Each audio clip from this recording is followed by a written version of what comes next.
Welcome. Let's take a look at the top story that we are tracking for you. Supporters of Alexei Navalny have taken to the streets of Russia to call for the release of the jailed Kremlin critic.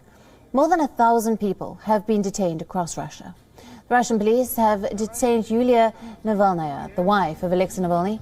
She was seen being escorted to the police van by Moscow police.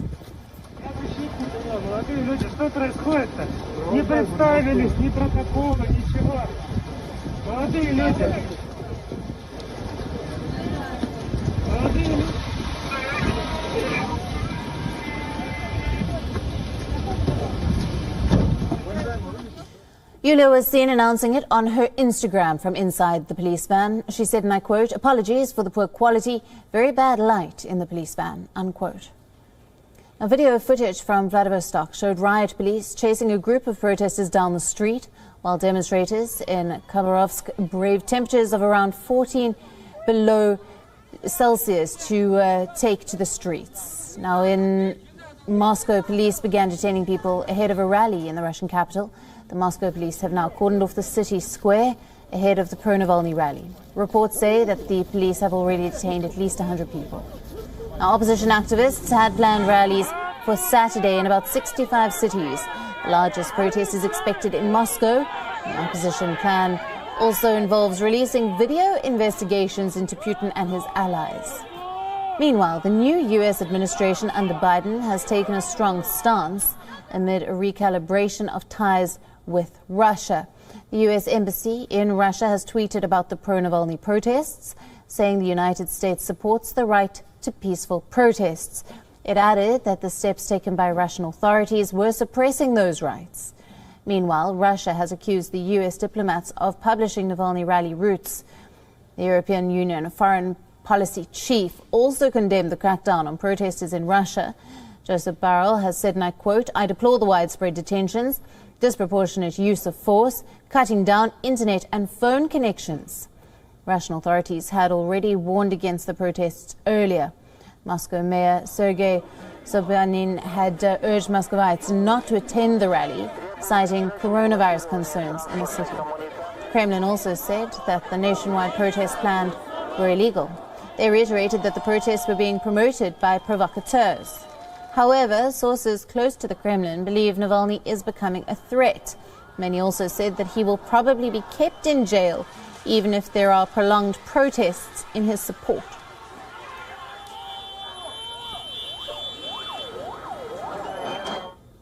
Now, we are being joined by our correspondent, Daria Bandashuk, for more on this. Thank you for being with us on this broadcast. Now, the police in Moscow have detained at least 1,000 people, including Navalny's wife, Yulia. Take us through the latest details that you have of the detentions and the planned protests. Yes, well, one latest piece of news we have that came in just latest minutes, that his wife, Yulia Navalny, has been released from the police detention where she was held for several hours. She was wrapped up by police as soon as she arrived at the site of the protests here in central Moscow earlier today. And now she has been released, accompanied by her lawyer. We know that in general, overall, in some 25 cities across Russia where these protests have been happening today, from the far eastern regions to western regions here in Moscow and St. Petersburg, nearly 1,600 people, activists, have been detained by police. In some towns, protests have ended already in eastern parts of Russia peacefully. There were some detentions, but generally here in Moscow and St. Petersburg, the protests are ongoing. There are clashes with riot police ongoing, and police are wrapping up activists and trying to clear the streets of central cities here in Moscow and St. Petersburg as well.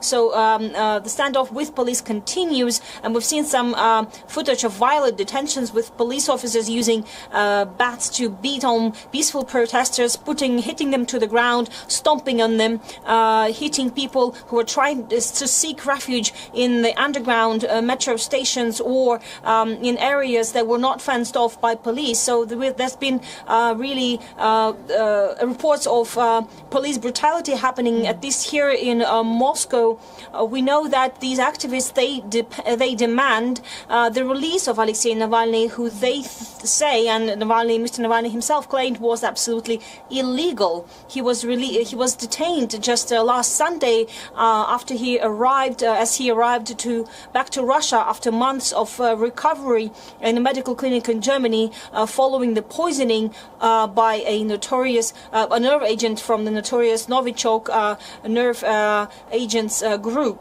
And he claimed and he blamed the Kremlin and Mr. Vladimir Putin, the Russian president himself, for orchestrating that poisoning. But the Kremlin has brushed off allegations, saying it had nothing to do with it. The authorities here maintain that Mr. Navalny has violated the terms of his conditioned discharge after a criminal proceeding, and that by violating the terms, he has committed a crime and was detained. And now he is currently in jail, awaiting a trial on the 2nd of February, which the court will decide whether that conditional discharge term can be now sort of wiped off, and he has to serve actual prison time, at least 3.5 years that he's been facing initially. Right. Daria, the U.S. Embassy has condemned the crackdown on the protesters, and they say that the right to peaceful protest is being suppressed, and as you mentioned, there is excessive use of force by the police. Take us through that statement by the U.S. Embassy in Moscow. Well, the U.S. Embassy earlier published a statement about warning U.S. citizens living in Moscow and other big cities in Russia, alerting that there will be this protest taking place and advising to take precaution and measures, and also said that pro-Navalny supporters plan to move from Tverskaya, the central street Pushkinskaya Square, down to the Kremlin, which was not initially announced by Navalny supporters. This was more like a spontaneous action, but the authorities maintain that this action, these rallies, are illegal because they were not sanctioned in none of the cities where they happened, and therefore are illegal, and calling on to people to take part in such rallies is illegal, and also there may be some consequences, legal consequences for that, and that's why dozens of Navalny supporters were detained on the eve of the protest on this allegation and claim that they've been calling on to people to take part in unsanctioned rallies, which is a crime in Russia. And of course, Moscow has objected this post by the U.S. Embassy here in Moscow, describing in detail, sharing this information about this illegal protest, and even telling where supporters were planning to move and what they were planning to do. The Kremlin maintains, the authorities here maintain, that the law must be abided by, and that calling on to people to take part in these unsanctioned rallies is a crime, and that calling for young people and even children, the Kremlin's press secretary said earlier today, is absolutely unlawful. Right. Now, as you have touched on there, Moscow has, of course, hit back, saying that the U.S. is fueling these protests. How will this affect the ties between the U.S. and Russia, considering the new Biden administration has only just taken over? Well, we've seen some fresh sanctions against Russia, both from the U.S. and Europe earlier, and calls from European leaders to the Kremlin to release Navalny, and calls on to further sanctions, extend the list of people to be sanctioned, that people who are either tied to the investigation that Navalny did against Vladimir Putin, the Russian president, and his close friends, and also against the officials responsible for detaining Alexei Navalny last Sunday.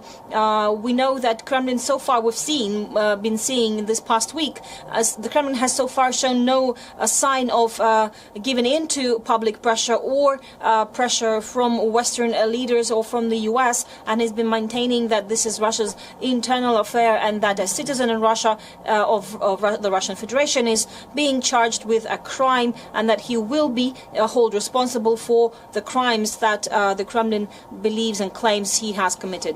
Right. Daria, thank you very much for bringing us all the latest coming out of Russia. We are now available in your country. Download the app now. Get all the news on the move.